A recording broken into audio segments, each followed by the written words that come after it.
doing business services and taxation. So my specialty is always accounting related. Today's topic and speakers will be 4 of our team's members. So I will start from very boring knowledge, which is break-even point. Some of my valuable clients bring up this topic 1 year ago. He said, tell me more about break-even point. What is break-even point? And I said, it's easy.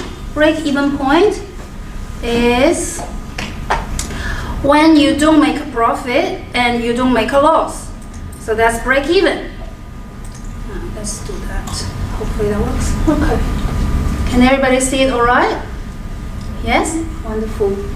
So you might have a loss, you may have a profit. Break-even means that you don't have profit or loss. That's when you, maybe the first 1 or 2 years of your business, you always put in more money, you always make a loss, and then maybe 3 years later you start to make profit. That's when you call it break-even. Okay, basic concept and assumptions. Total costs are composed of fixed cost and variable cost.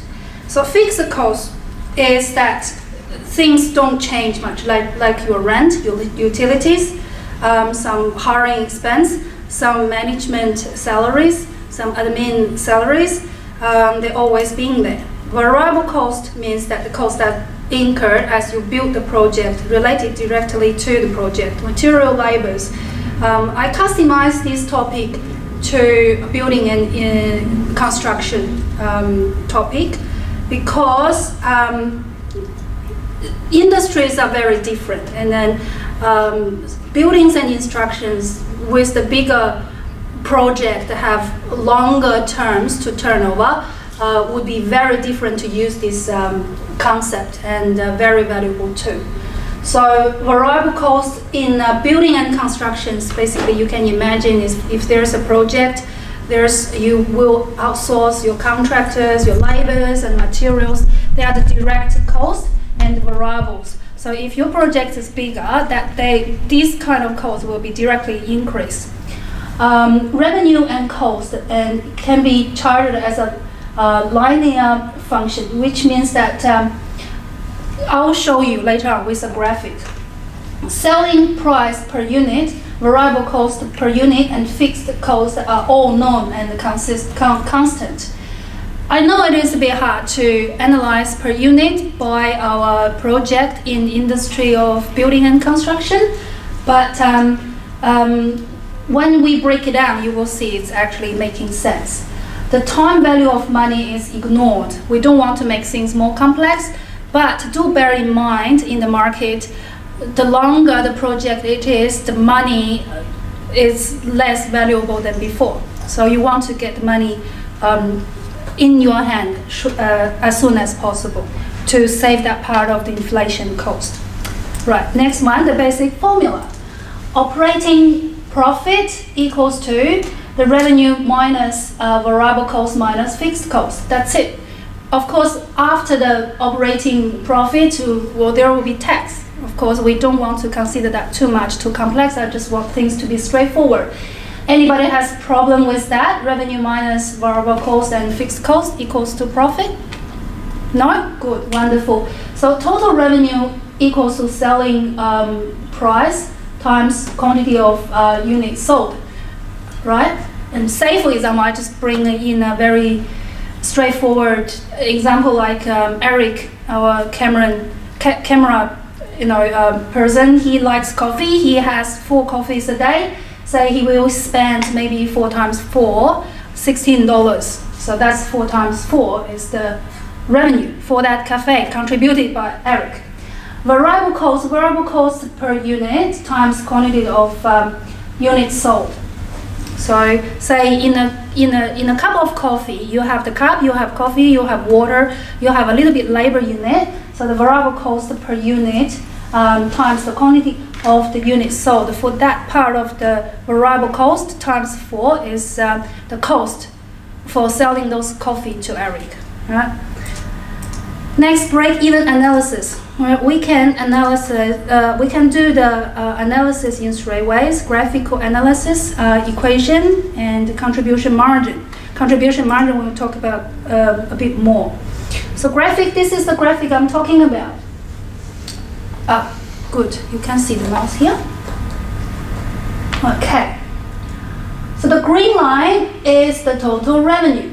On the bottom, this is the volume you are selling. This is the dollars. So as more products you are selling, or service you're selling, or time you're spending on your revenue, you get more in return. But there are costs in the business. So the purple one is the fixed cost. It's always stay the same, right? The rent, the hiring, the utilities, and admin salaries. The red one is the total cost. So why it is increasing? Because the variable cost. So this difference between the purple and the red is the variable cost. With your increasing of the volume of products and service you are selling, those costs obviously increasing because of the variable cost. Right? So the break-even point is here. The break-even point is here. Is the green line and the red line. So the profit equals to sale minus those costs. All the sales equals to all the cost plus the profit, and break-even point is the profit equals to 0. All right. This is the equation method. All right. I believe everybody understands so far. Very straightforward. Contribution margin. I want to talk about this concept a bit more. Contribution margin method is a variation of the equation method, and break-even point in units sold. Fixed cost divided by contribution margin per unit. That's the equation. And break-even point in total sales dollars is the fixed cost divided by the contribution margin ratio. Okay, sorry. So the next is the manipulation of the basic equations, and extremely important. Sorry for the grammar. And powerful. It's a very powerful tool, extensively used in cost accounting. In the cost accounting, it's very it's an essential chapter that help us to analyze the cost and the profit. A powerful decision model. It's a what-if situation scenario that you can make quick decisions. You don't have to analyze the entire profit and loss schedule. You just use that simple ratio or simple amount. You can just quickly calculate and give you an idea this is doable or not. Then how much money am I going to make? It's a quick tool. So give you a rise, hiring, become more efficient in your operations, and making investment in equipment. Contribution margin equals sales less variable cost. So that's what contribution margin is. The sales less variable cost before the fixed cost. The money to pay for the fixed cost comes from what is left over after the variable cost have been paid. So you make a revenue, you make a sale, and then together with that job or project directly, you have direct labor, you have materials. After that, whatever left, you have to use that to pay for your fixed cost first.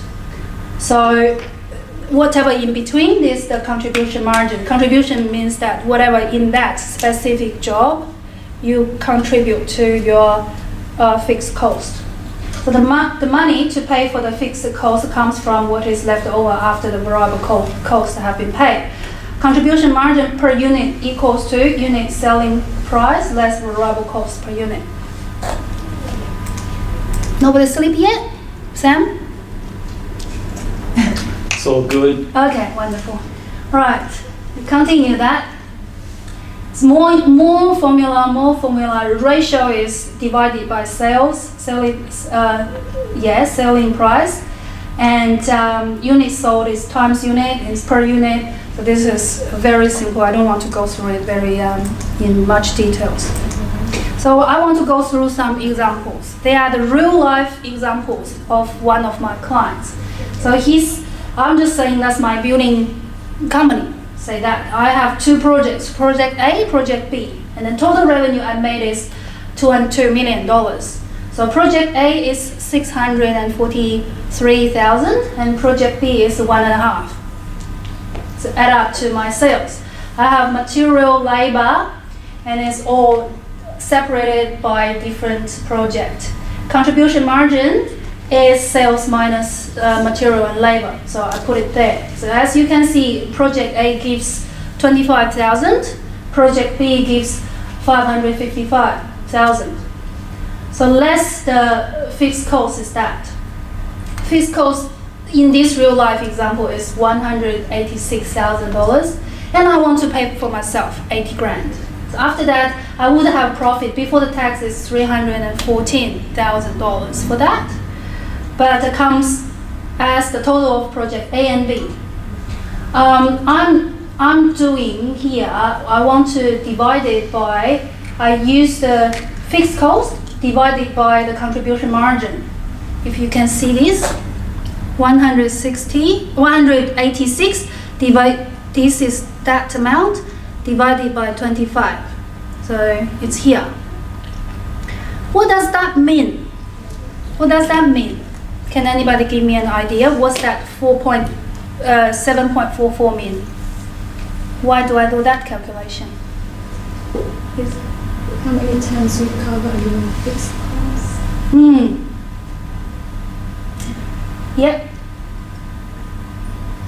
It means that, say for example, I have only project A. I have many project A. I don't have any project B. If I only do project A, I need to cover my fixed cost. How many project A do I need to do? I need to do 7.5 to make a break even. So I need to at least to work for 7.5 project A to make a break even. But if I can get project B, I only need to work for 33% of the project. Then that's break even.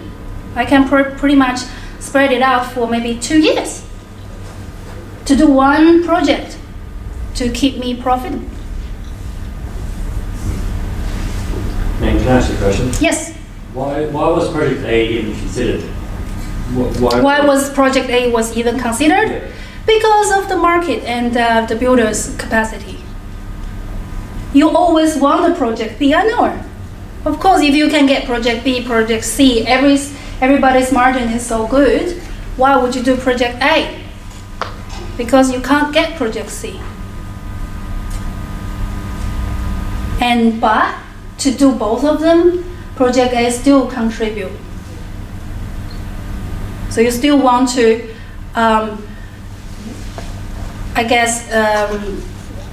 use your capacity as much as possible to exhaust your resources and to make profit as much as possible. So you can see these differences a lot. But if you really just calculate the figures, it's a bit hard to analyze what's going on. So contribution margin is the amount remaining from sales revenue after all variable costs have been deducted, right? So that's profit before tax. Maybe next topic I'll talk about some tax issues, because tax is a big deal. Same scenario, same figure, all right? Now I'm using percentage. Variable cost divided by sales. So total, weighted average, and project A and project B. So you can see the contribution margin as percentage or ratio is the total weighted average is 26%. And project A is only 4%. Very low. Project B is 35%.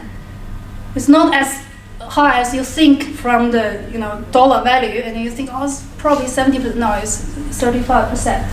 So less fixed cost. Break even equals to fixed cost divided by this line.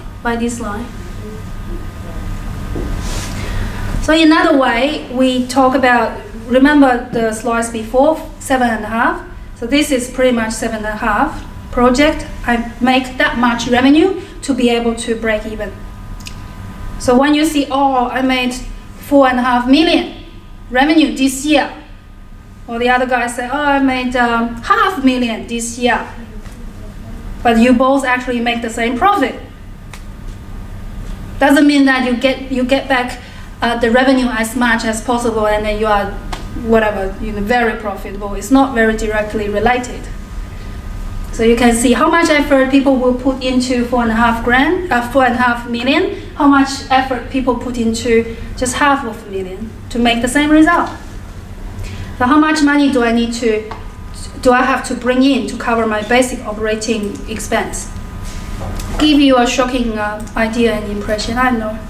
So the contribution approach, all right? I pull out the same example with the same figure. Sales minus break-even sales. So break-even sales, not a profit, is that.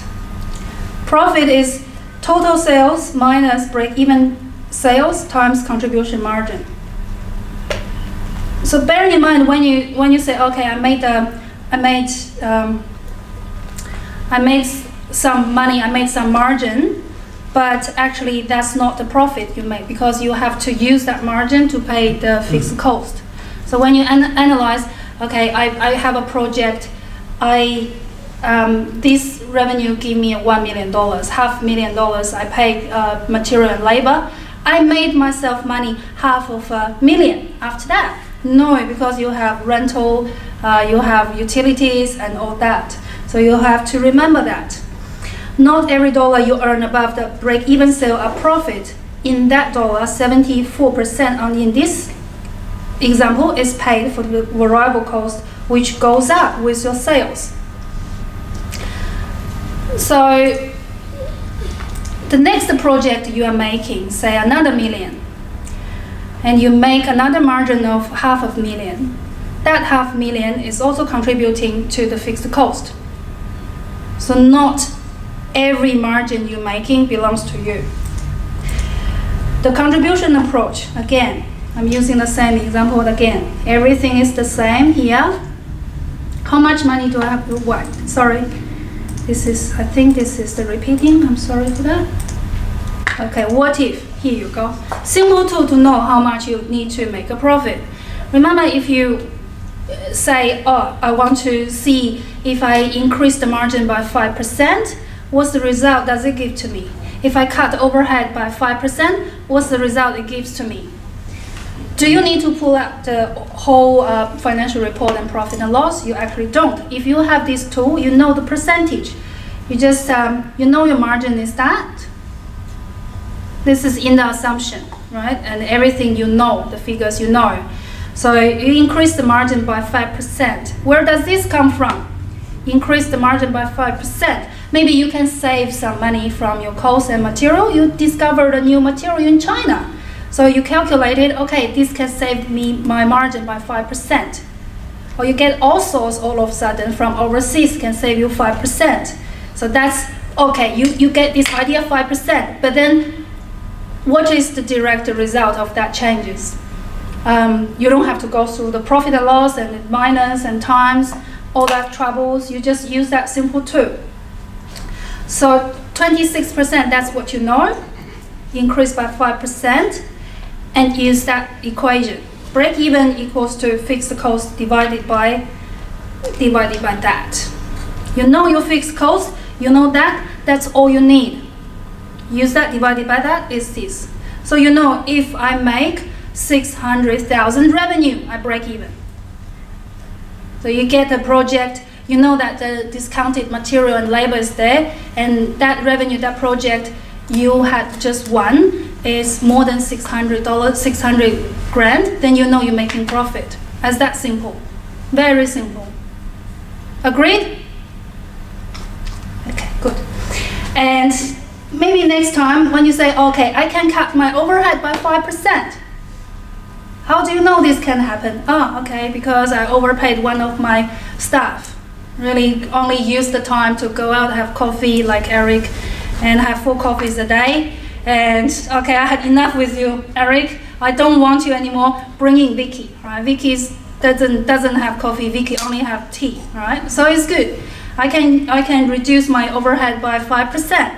So what you need to know is only fixed cost and your margin, the original margin. Use the same equation, break-even time equals to fixed cost divided by contribution margin ratio, and you get this amount. So if I can change my staff from Eric to Vicky, I can work a little bit relaxed, and I can still make a profit if I make 680 grand of the revenue, less than before. So this is original. This is what happened now. What if? What if?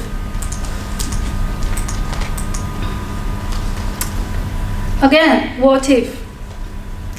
The before is a good example. Now it's also a good example, but a bit hard situation. So your margin decreased by 5%. Why is that?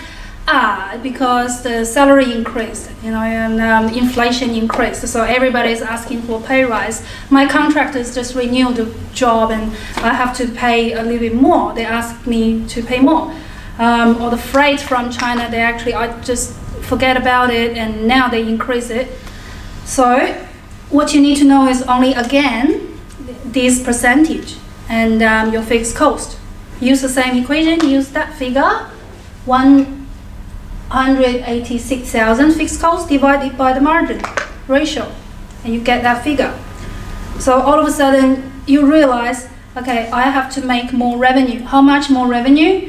About 170 grand revenue I have to make more than normal. Overhead increased by 5%, same scenario, and we just want to know the figure and the ratio. This ratio doesn't change, 26%. Your overhead increased by 5%. Why? Because your electricity bill increased and your rent increased. Your landlord just want to increase the fee. That's not very nice, but it happens. Right? So in that scenario, very quickly you can calculate, okay, I have to make 40 grand more revenue this year to cover that kind of increase by 5%.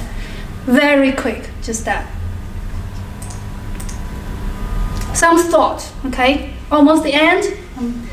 So in reality, it may be very difficult today. Answer your question, Leon, answer your question. So to obtain enough additional work as a good contribution margin, you may have to drop the price to win the project. Everybody is there outside of the market, and you say, okay, how am I going to compete with my peers? And then if I drop my price, will I still be able to make a profit? So you can use that too. Be aware that when dropping price to win the additional work, the variable cost percentage increases. So your break-even volume would have to be higher. So if you drop the price of your project to win the project itself, you need to work a bit more. Maybe you need 2 or 3 of them to make a break-even.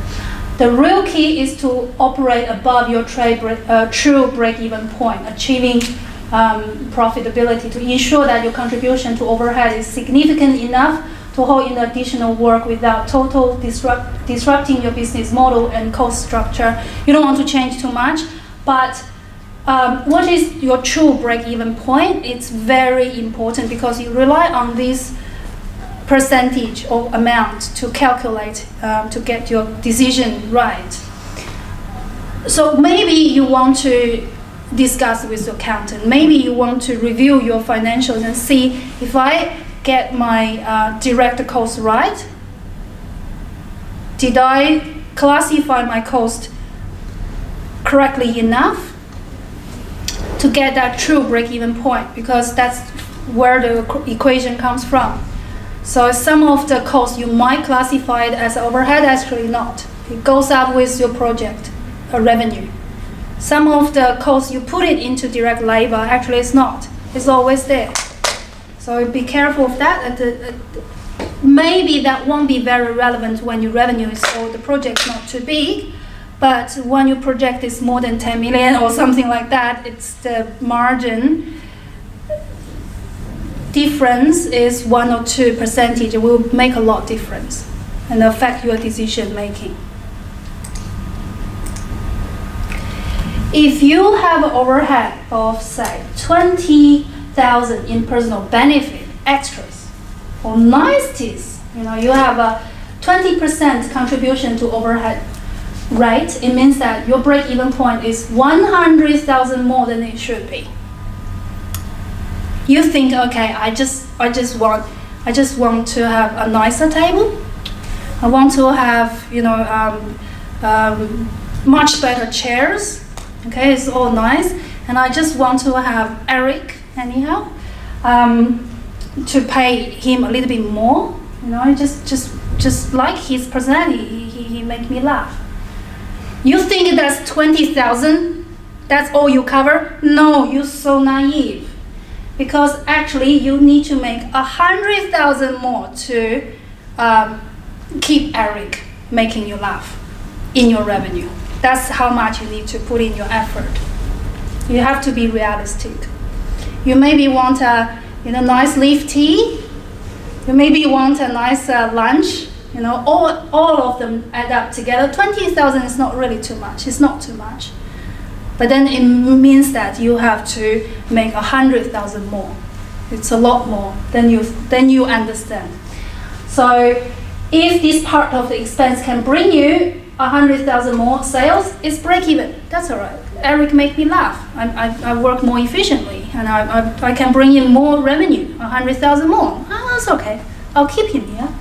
So you need to be careful not to lose speed because you are trying to cover overhead that may be excessive. You want to analyze your profit and loss sometimes because of this. You save a couple of thousand there, a couple of thousand here, then all of a sudden you may realize the more work you get, the more project you produce actually gives you a lot bigger profit because of this contribution margin and overhead.